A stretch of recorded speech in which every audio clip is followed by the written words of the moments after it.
Welcome to the Bulwark Podcast. I'm Charlie Sykes. It's April 11th, 2013. And I was doing a Sirius XM interview yesterday, and we came on right after a news broadcast about the latest mass shooting in Louisville. And they were describing it as the 145th mass shooting of the year so far. And my initial reaction was, that can't be right. It can't be 145 so far. I mean, it's only the middle of April. And sure enough, it is. And so I wrote my newsletter this morning. I broke a long-standing rule that I have that I try not to engage in the doom loop of debate about gun violence, mainly because it gets me so worked up. But, what I wrote was, it is staggering that we are not staggered by this. The volume of it, the frequency, we're really at the point now where our coverage of the latest tragedy, mass shooting, school shooting, is interrupted by breaking news about the next mass shooting, the next tragedy. And yet we move on, and it is so frustrating. So there's so much to talk about today. And so we are very fortunate to be joined by Peter Wehner, contributing writer at The Atlantic and The New York Times, whose books include The Death of Politics, How to Heal Our Frayed Republic After Trump. And Peter is a senior fellow at the Trinity Forum, served in the Reagan, Bush 41, and Bush 43 administrations. Peter, it's so good to have you back on the podcast. Thanks, Charlie. It's always a pleasure to be with you. I'm a great admirer of your work, so thanks for having me on. So I want to talk about your latest piece about Donald Trump, a grotesque man presiding over a grotesque party. But since I broke my own personal rule about not talking about shootings, I thought I would get your take on all of this. It has become so numbing to see this process of people who, they're shocked, they're horrified for a few days, but we always seem to have the sense that we're not going to engage in it. And I guess I try to think through any other circumstance where thousands of children would be slaughtered, tens of thousands of Americans would die. And America's political class says, hey, there's nothing we can do about that. I mean, if this were acts of Islamic terrorism, if this were Mexican drug cartels who were killing children on a regular basis, if we had 145 planes that were hijacked and hundreds of people killed, this country would be on fire. And yet this is like almost the background noise of our lives these days. I'm having a hard time reconciling the fact that we are living with this brutality, that children have to go through shooting drills, that half of American parents are concerned their children will be shot at school, and yet there's little or no prospect that we will do anything about this. Yeah, I think that's well stated and poignantly stated. I mean, I guess my one caveat or qualifier is that half of the political class doesn't want to do anything about it. Half does. Mm-hmm. But it's the American right and the Republican Party that, every time this happens, they engage in whataboutism. What I've noticed about it more recently is almost an indifference or a passivity. I've heard any number of Republican lawmakers now basically shrug their shoulders and say, there's just nothing we can do. There's no reason even to try. And it is as if we are sort of corks in a river and the currents are pulling us where they will, and we have no capacity to shape policy or to shape the outcome of events. And of course, you're right, this numbing of America, the fact that we've got inured to gun violence, it's true in other ways too. I mean, we'll get to Donald Trump, but there's something about human psychology when you're overwhelmed with a certain amount of negative information. For some people, part of their minds and part of their hearts shut down. But behind every one of those statistics, of course, is a human life or a lost human life. And around all of those lost human lives are many other lives of parents and siblings and friends whose lives are shattered. And all of us, when these happen, the best of us are shocked by these kinds of things and feel grief. But we move on with our lives. With the sun rises the next day, new issues come up and we go on. But those families and those friends have had a wound that will last for a lifetime. And that gets lost in all of this. But it just doesn't seem to move people. And I think it's a complicated issue because, as you know, the gun culture in America is different than any other country. And there are more guns in America than there are people in America. But the notion that there's simply nothing we can do, or the most obvious things that we can do, such as banning the AR-15, it's viewed through such an ideological frame that it is as if all human emotions, all human sensibilities, all human sympathy is locked out. Not judging people who want to move on with their lives, because I will confess that I cannot bear looking at the pictures of the children who are gunned down. I literally avert my eyes. I don't want to confront it because I don't think I can handle it. And I think that's one of the psychological processes that we go through as a country, that we just cannot confront it. So we try to move on. But let's talk about this ideological sense. You and I have both been around for a long time. You served in Reagan, Bush 1, Bush 43. Was this always the case? I mean, I know there's always been support for the Second Amendment, but it feels like there was a time when people could be shocked into changing their mind. Somebody posted on Twitter, of all places, a short soundbite from Ronald Reagan, who was talking about his support for the Second Amendment, but said, he didn't think that people should be, allowed to have machine guns or weapons of war. There have been Republicans in the past who were shocked by shootings and events, who said, okay, you know what? We can't be absolutist on this. We've changed our minds. Our hearts and our minds have been changed on this issue, and we are going to support common sense reform. So there once was a time when it was not so locked in and tribal. What happened, Peter? Yeah, I think that there has been an ossification, an ideological ossification. I think it's happened in both parties, but it's much more pronounced in the American right than the American left. I think part of what has happened is it's moved from the realm of, I don't know, what would you call it, intellectual ossification, that is ossification around public policy positions. Mm-hmm. And it's been conjoined to almost a psychological and emotional element of this, which I think shouldn't ever be underestimated. And that is the notion, just to take this particular issue that we're talking about, which is we're not going to make a compromise. We're not going to change our mind, because that would be retreat. That would be surrender. That would admit that the other side has a valid point, and we want to change our mind. And given the current political environment in which we live in which I think the psychological disposition of people is driving almost everything else, even beyond public policy, they're just not going to back down. There's a way in which they said, look, this would be a sign of weakness, and we can't be weak. But you're right. I mean, the Republican Party, as long as you and I have been alive, has been a pro-Second Amendment, quote unquote, pro-gun party. But there was room for compromise, and there was room for give around the margins. I mean, Justice Scalia, in one of his opinions on guns, talked about that there wasn't an unlimited right to guns. People couldn't walk around with a bazooka if they wanted. That wasn't a Second Amendment right. So even Scalia, whom I admire a great deal and was one of the leading intellects of our time, accepted the fact that this was not an unlimited right. There are almost no unlimited rights in American life. The other thing I would say is, and this is a broader topic, but there's been a kind of anti-intellectualism that has seized the American right. When you and I were young men and we were formed by the Republican Party, it was a party, as Daniel Patrick Moynihan said in a 1981 New York Times article, the GOP of a sudden has become the party of ideas. And so you and I were drawn to the Republican Party because there were serious intellectual arguments that were being made. Alan Bloom and the Closing of the American Mind, the Losing Ground and welfare reform, Richard John Newhouse and the Naked Public Square, Scalia and the Federalist Society.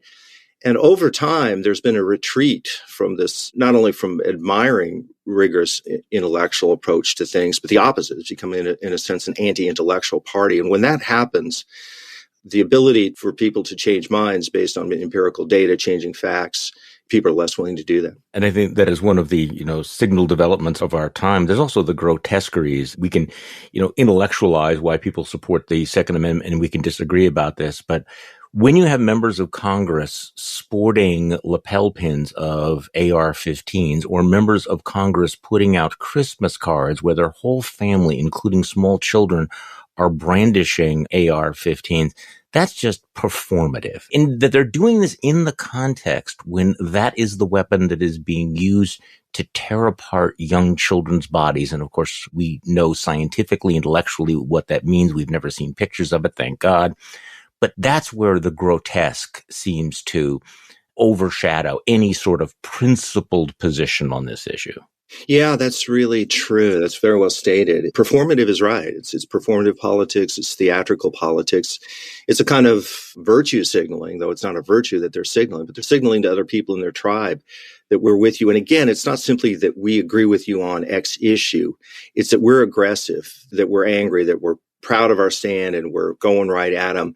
We're going to, troll the left. And I think that is a lot of what is going on. And when serious politics has been replaced by that kind of mindset, you're just in a really bad place. I did see that there was a member of Congress who had one of these Christmas cards, and they were asked about it after some of the massacres of the AR-15, and it was utterly unapologetic. Because nobody can ever apologize. Right, exactly. I just want to go on record as pointing out that, I'd raised some of these issues, long before Trump came down the golden escalator. And one of the grotesque pieces of legislation that was out there back in the day that is now returned is this whole idea that not only should people be allowed to carry concealed weapons, but they should be able to do so without any background check, without any permits, without any training whatsoever, this constitutional carry. NRA made a big push here in Wisconsin for that. And at the time, I was friends with the chief of the Milwaukee Police Department. And we were talking about it. He said, what a disaster this would be for law enforcement, for law and order, if any individual without any sort of training or permit or background check is carrying a gun. So that every time my officer approaches somebody, that person may be carrying a concealed weapon legally. And, how this would undermine the ability to, protect the public. And I remember getting on the phone and calling one of my friends who was then in the administration and saying, you guys are not going to go along with this crazy thing. And they didn't. And what was interesting was the vast majority of gun owners understood this was a really bad idea. They did not want to go to Miller Park and watch a Brewers game with some yahoo sitting down there with a gun in his waistband that they did not know how to use, that they didn't have a permit, that they had never been trained for. But now that whole idea is back. And you want to talk about virtue signaling and performative legislation.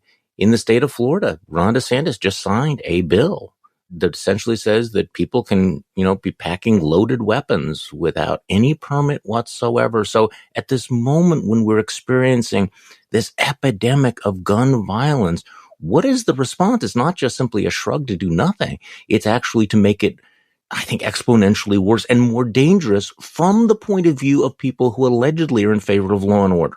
Yeah, right. The party of law and order has been turned on its head. My dad, who was conservative leaning and Republican, is how he voted. And I remember when the NRA supported dum-dum bullets, I think was the term, and he gave up. Yeah. I don't know if he was an NRA member, but I remember him turning on it and having a conversation with him. And he thought this was mindless and inhumane. There was no purpose for those dum-dum bullets other than to really hurt and injure people. Yeah, there's a cop-killing bullets. Exactly. Yeah. They were cop-killing bullets. And we have to be intellectually honest. The kind of gun control measures that you and I would support would probably have, at best, limited effect on guns because we're a country awash in guns. Right. But you do what you can do at any moment in time. And because you can't do everything doesn't mean you shouldn't do anything. And again, it's what you described quite well. It's the mindset behind it that's most troubling, because that mindset, as bad as it is, as injurious as it is to the country on the issue of guns, is not confined simply to guns. It's just a broader outlook that's touching almost every area of political life for the American right. Okay, so let's talk about Donald Trump and what happened last week. You had a piece in The Atlantic where you wrote that before the arraignment, you'd referred to Trump as acting like a mob boss, but after you saw Andrew Weissman, who's a former lead prosecutor in Robert Mueller's special counsel's office, explain that mafia dons would never go after a prosecutor, a judge, or their families, you wrote, "Leave it to Donald Trump to go where mafia dons will not." So let's talk about what's on display, because you and I, neither of us are lawyers. Is that correct? You're not a lawyer? No, I'm not. I don't want to get into the weeds of, with the prosecution and the way the law is structured. The incredible sleaziness of the conduct and what we're seeing once again, this thuggish former president who is threatening and insulting the prosecution. And not just because he's being a jerk, but because he clearly has a strategy, I think, of trying to intimidate the justice system and to try to obstruct justice. And it takes place in real time, in broad daylight. And it's extraordinary. And even though we've seen it for the last 7 years, it's like, this is something else we ought not to be numbed about. Yeah. So talk to me about Donald Trump, the grotesque man presiding over a grotesque party, and what you saw last week.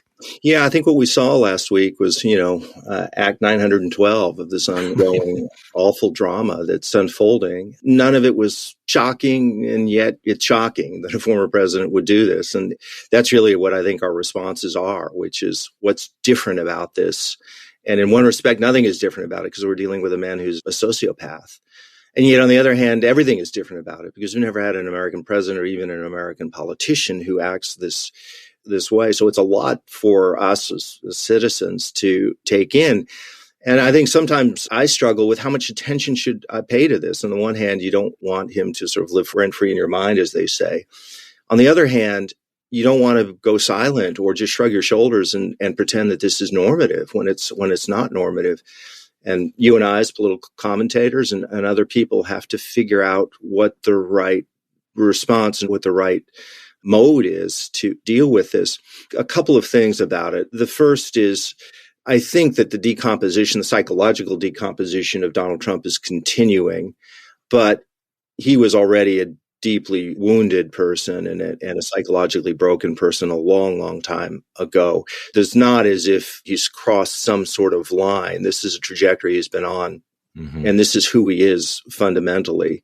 And that hasn't changed, and it will never change. And we simply have to accept that. I don't know if I've ever shared this story with you, but it was a 2016 campaign, and a very well-known journalist had called me. This was the spring of 2016. And this person was getting ready to cover Donald Trump. And so he was clearly calling Republicans to ask, what should I know about the Republican Party? What should I know about Trump and covering him? And I said, the fundamental thing to understand about Donald Trump is his disordered personality. That was the term that I was using at the time. And I said, if you don't understand that, you won't understand anything about him. And if you do understand that, a lot of the other pieces that don't seem to make sense will begin to kind of fall into place. And he pushed back, even though he's a person, generally speaking, in the center left. And we got into this debate about the Goldwater rule and how you should make psychological assessments of candidates. The conversation went on for about 45 minutes. But the upshot in my response to him was, as a general matter, I completely agree with the Goldwater rule. And I don't think that the people who aren't psychologists and haven't examine a person should make psychological assessments, but every rule has an exception. And what do you do if, in fact, you're dealing with somebody who is sociopathic? Are you not supposed to say that? And I just think that has played out time and time and time again. And we've seen Republicans who haven't accepted that reality about Donald Trump continually think that he couldn't go further, and he continues to go further. He's a given.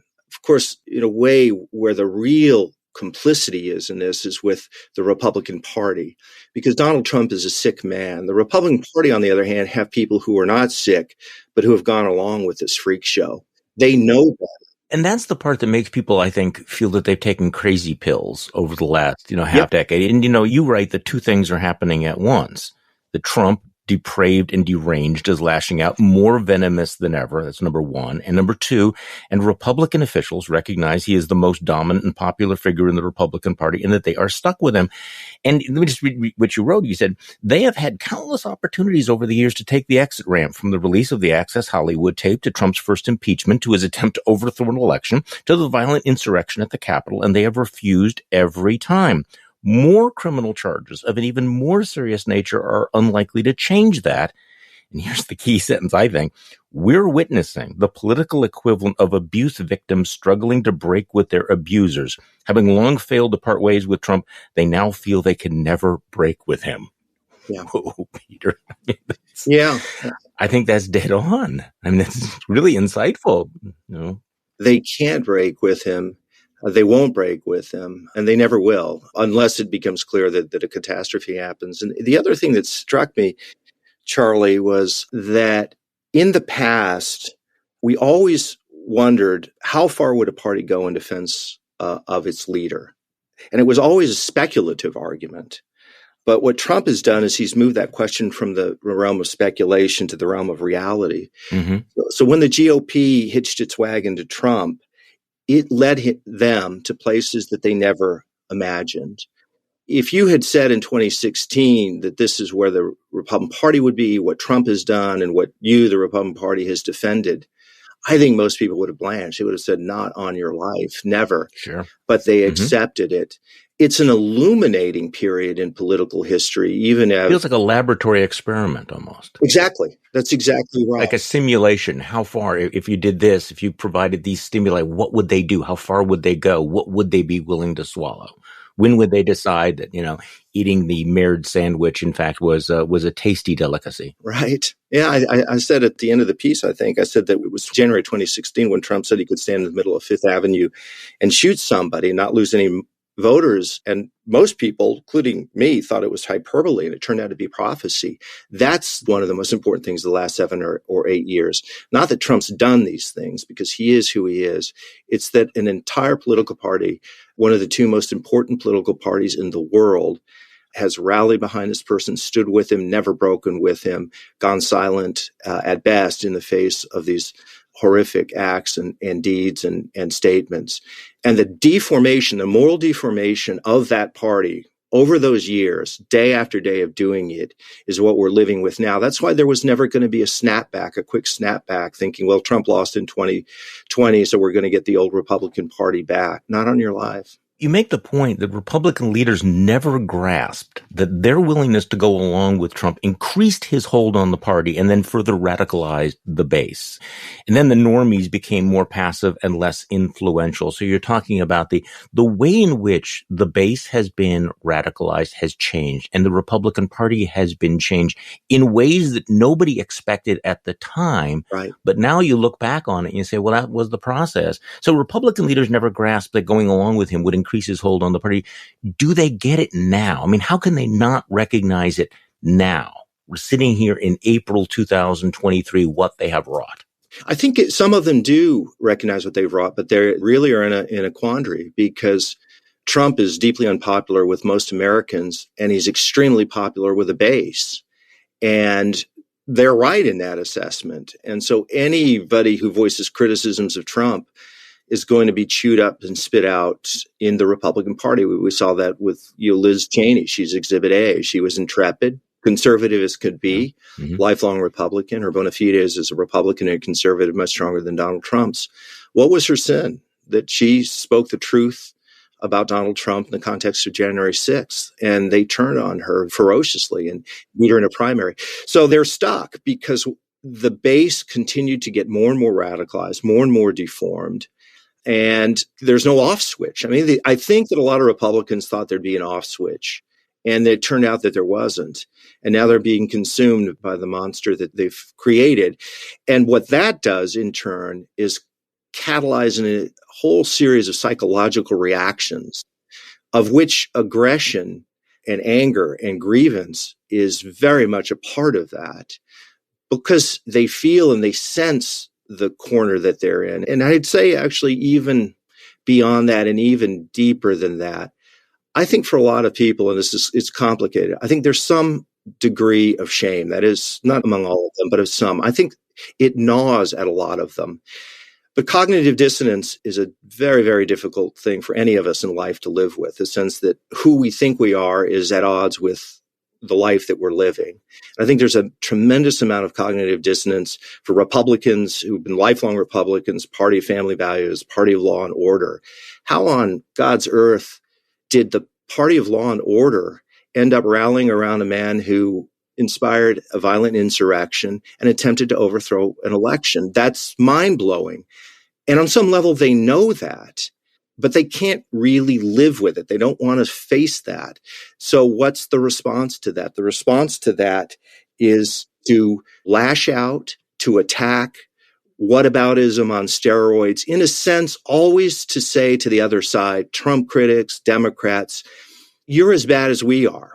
And so I think this is a very complicated psychological moment as well as a complicated political moment. I think this is an immensely important insight here, that whataboutism is not simply a cynical tactic. It's also a psychological necessity, that it has to be exhausting and shameful to be defending Donald Trump. So it becomes necessary to pivot, to lash out angrily at the other guy who is always more evil, more dishonest, more corrupt. So you wrote another piece, a separate piece last week, right after the announcement, and you predicted, how this is going to inflame our politics. Republicans are going to vow payback. They're going to weaponize the law against the Democrats. There's a lot of projection here, right? They're going to do what they claim is being done to them. So our politics are going to become more brutal and savage, even though they're already pretty brutal and savage. How bad will it get, Peter? I think it's going to get worse in the short term. I just don't see a way that it's not going to, because the virus has spread. Now, ultimately, the hope one has is that these things, I'm mixing metaphors here, but that they kind of burn out, that they run their course. And it's important to keep in mind that Donald Trump isn't president, and that's a big deal because he doesn't have the power, obviously, that he would as president. If he was president, we really would be on the edge. But the politics is so angry and so morally deformed. And I think what has to happen is that it's contained and controlled until eventually it begins to recede. But I don't know what the timeline is going to be. I don't think it's going to happen anytime soon. It's not going to happen between now and 2024. You look at the polls, the Real Clear Politics aggregate polls for the Republican primary has Trump plus 26 against DeSantis. Yeah. And the two of them together, I don't think anybody else even is above 5%. It's an absolutely Trumpified, MAGAfied, performative party. And that isn't going to change. And as we get closer to the election, it's going to accelerate.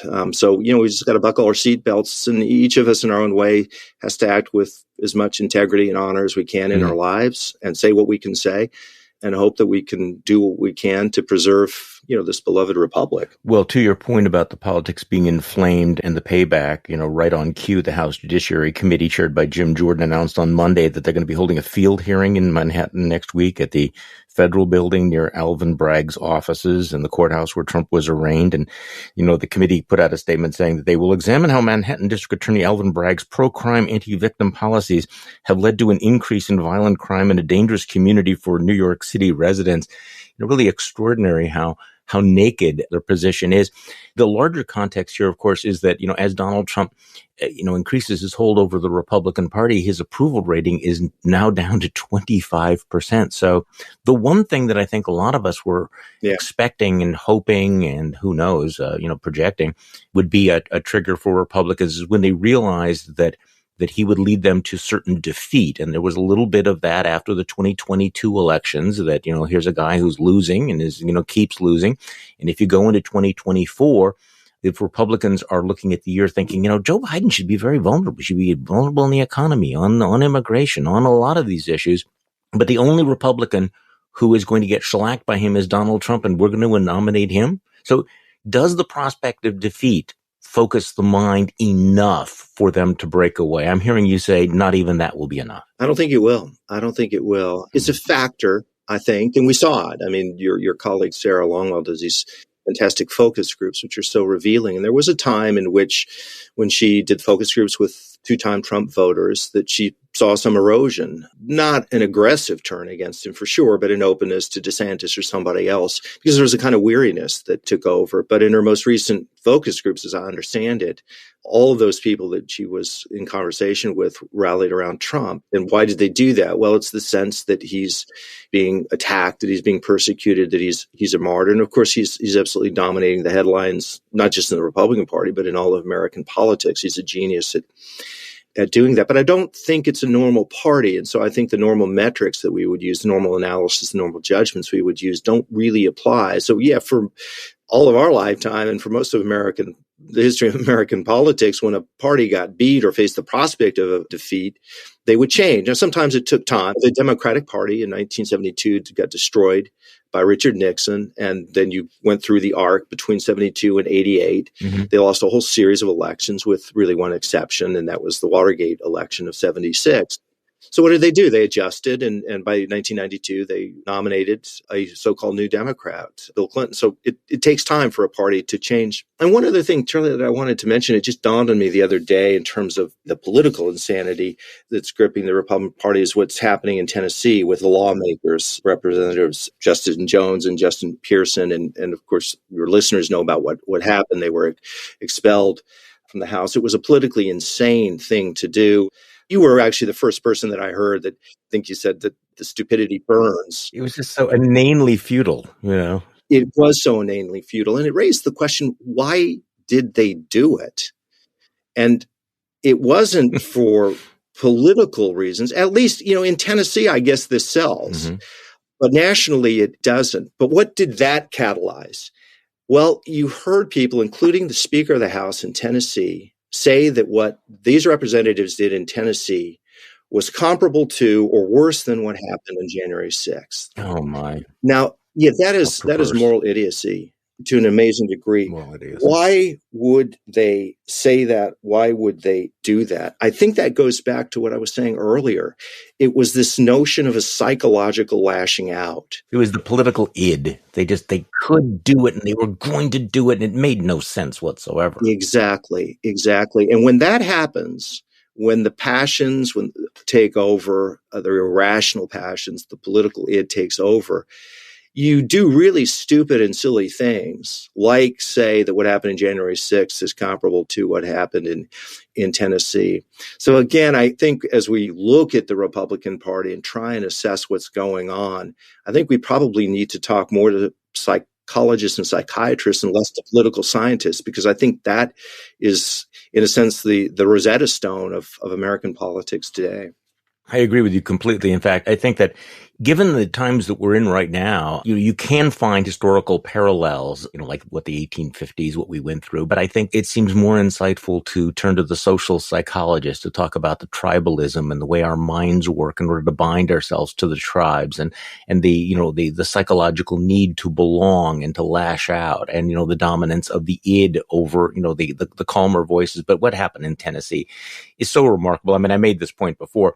These representatives, would have finished out their career in complete obscurity, being a member of the minority party of the lower house of the Tennessee legislature. And what did Republicans do? They made them into freaking superstars. They are everywhere. And of course, it was completely futile because they are back in their seats. They're back in their seats with this massive, uprising. Yep. And there are the good old boys of Tennessee who decided that it was more important to kick out these two young African Americans than it was to address the murder of 6 people the week before. It's like, if you came up with a script, how can you make them look worse than they did? You would struggle to come up with a scenario that would be more stupid. Yeah, and you know where else you would do it? You would do it in a state of Tennessee, which is the home of the KKK. Yes. Ironic. There are 3 legislators, 2 of whom are African Americans. The 2 African Americans are expelled. The white legislator is not. Yeah, you couldn't script this any worse than it is. No. In the case of Tennessee, I mean, this is a microcosm. We see it here, there, and everywhere. It's just playing out at the local level. But America is comprised of a lot of localities. And so what plays out on the local level influences and shapes what happens on the national level, and it's not good. Okay, so let's have a brief, somewhat awkward conversation here, because both you and I for decades have been part of the pro-life movement, and it feels, and I've used this phrase too many times, I know, it feels soul-crushing to watch what's going on right now after the victory with overturning Roe versus Wade, to watch the punitive and performative legislation around the country. It feels, as opposed to, enhancing the culture of life. And you can feel public opinion turning against the pro-life movement. You can see what happened in Wisconsin. I'm looking at a new CNN poll showing that 70% of Americans are opposed to this ban on the abortion pill.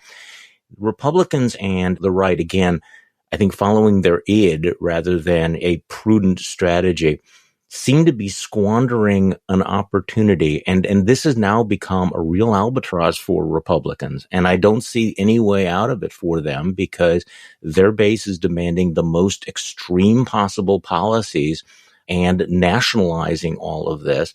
Your thoughts as somebody who has been on the other side of this issue for many, many, many years. I just feel, let me try to articulate this. Ultimately, if you are pro-life, you want to change hearts and minds. You want to create a culture of life. And I think that what's happening now is poisoning the groundwater for the next 40, 50, 60 years on this. So it's, sometimes be careful what you wish for. Yeah, no, I think that's an eloquent expression. It's interesting. I think what's happening is that the effort to change laws is actually not changing hearts and minds. It's actually moving it in the opposite direction. Exactly. That's exactly right. Yes. And ultimately, these laws are going to be, I think, pushed back, but the hearts and minds are going to be shaped in the way they are. David French said something which I think has a lot of value. And he said, when the pro-life movement, those who were advancing a culture of life, joined with Donald Trump, that was just not going to end well because he was so fundamentally at odds with the spirit of a culture of life. And I think that's happened. The other thing that has clearly occurred, a lot of Republicans assumed that the country was genuinely split on abortion. And they were split on abortion in an abstract way when Roe v. Wade was the law of the land. But once that was gone, and once this became a very present reality in people's lives, the issue massively changed, partly because people had been conditioned for a half century to believe that abortion was a constitutional right. And I don't think that that's a correct interpretation. I don't think it's a constitutional right, but that has been the law of the land. And so people, in a sense, shape their lives around that. So when you pull that away, that was one big step. And now with these state legislatures doing what they're doing, and now this federal judge in Texas suspending the FDA's approval of the abortion pill, this is turning out to be a catastrophe. You saw it in Wisconsin in an election with a state Supreme Court judge. We saw it in Kansas a year or so ago. So you're seeing pretty red states, not Wisconsin, but Kansas and elsewhere, how this issue is really, really hurting Republicans. I have been pro-life pretty much my entire life, but I've always been qualified. I've tried to think this through as carefully as I can. I've written pieces on it, and I find the issue of abortion a massive moral gray zone. And I just don't think that it lends itself to neat and tidy answers or neat and tidy lines. I would venture to guess that I think even most people who count themselves as pro-life don't honestly believe that what happens in abortion, at least in most abortions, is the murder of an innocent child. And they don't believe it's the moral equivalent of killing a 6-year-old child. They believe it's on a continuum. All of the polls show this. There is, for most people, a reticence on abortion, a reluctance. It's not something that they celebrate. And the further it goes along in the pregnancy, the more uneasy they become with it. But where you draw the lines and how you do that is very, very complicated. And when you take an issue of that degree of complexity and then try and turn it and weaponize it and use it as a political billy club, it's not going to work. And it's certainly not going to work for Republicans in the way that they're handling this. So you're right. It was a source of tremendous celebration with overturning Roe v. Wade. And now this issue is blowing up in their faces. And they had about 50 years to prepare for this moment. And rather than creating, and, we've talked about this before, rather than creating policies that made it clear that they were pro-life for life after birth as well, more pro-child policies, more pro-family policies, none of that got off the ground. I mean, there's some discussion about it. There's some very thoughtful people who have advanced these policies. No indication that there's any juice behind them. Instead, they're going for, again, this is a phrase, I think, from David French, the punitive and performative legislation. Also, the way they pivoted from that this should be an issue decided by the states to now talking about a national ban or having the federal courts decide which drugs are allowed, which sort of parenthetically would introduce massive chaos into the entire pharmaceutical industry if any doctor, any judge anywhere can overturn the FDA and decide that we like this drug, we don't like that drug. I mean, do the courts really want to get into that particular area, which is, I think, rather decidedly outside their area of expertise? So it does feel as if there is some flailing. But here in Wisconsin, this was an ugly, expensive judicial race, not particularly attractive candidates. Not everybody wants to hear this. It was also not a great moment for the independent judiciary. But the fact that the progressive pro-choice candidate won by 11 points in a state like Wisconsin, had a margin of more than 200,000 votes in a state where if you win by 20,000 votes, it's considered pretty comfortable, had to be a massive wake-up call, except that they're hitting the snooze button because I don't see any prospect that they're going to change their position on any of this because they are afraid to take on their base on all of this. So I'm curious because you followed this so closely.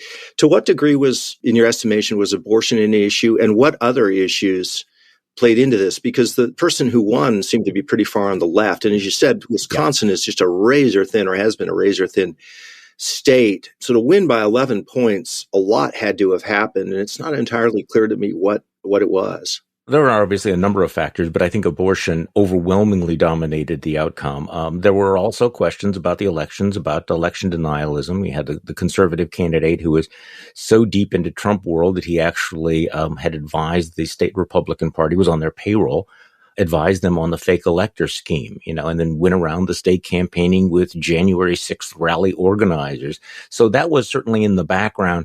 But if you were watching television, the progressive ran just pounding on the issue of abortion. The conservative never talked about abortion at all and tried to make it about crime, and that fell flat.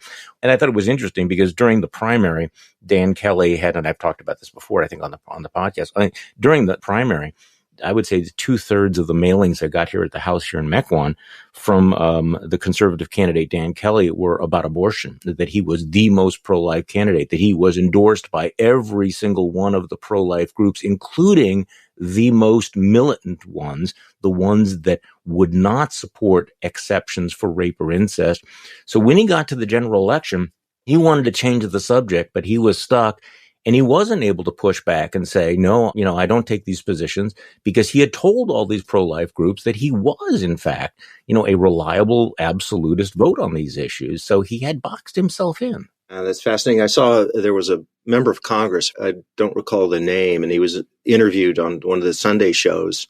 I think it was on CNN, and was being asked about abortion. And he basically just waved the white flag and said, I don't want to talk about that. There are a lot of other issues that I don't want to talk about. Yeah, I saw that. And that is an indication of where they are. They get this huge legal victory, and now it's destroying their electoral prospects in a lot of places. Well, and one of the big tells was the reaction to that federal judge ruling about the abortion pill. Democrats jumped on it immediately. Republicans really went quiet. I mean, they turned turtle on that. They understand that this is a dangerous issue for them. So this is a big victory, but they want to be as far away from it as possible. Peter, thank you so much for coming back on the podcast. Peter Wehner is contributing writer at The Atlantic, and you can read his stuff at the New York Times. His books include The Death of Politics, How to Heal Our Frayed Republic After Trump. And Peter's a senior fellow at the Trinity Forum. Peter, thank you again. It's great talking with you again. It's always a pleasure. Thanks so much, Charlie. Keep up the great work. And thank you all for listening to today's Bulwark Podcast. I'm Charlie Sykes. We'll be back tomorrow, and we will do this all over again.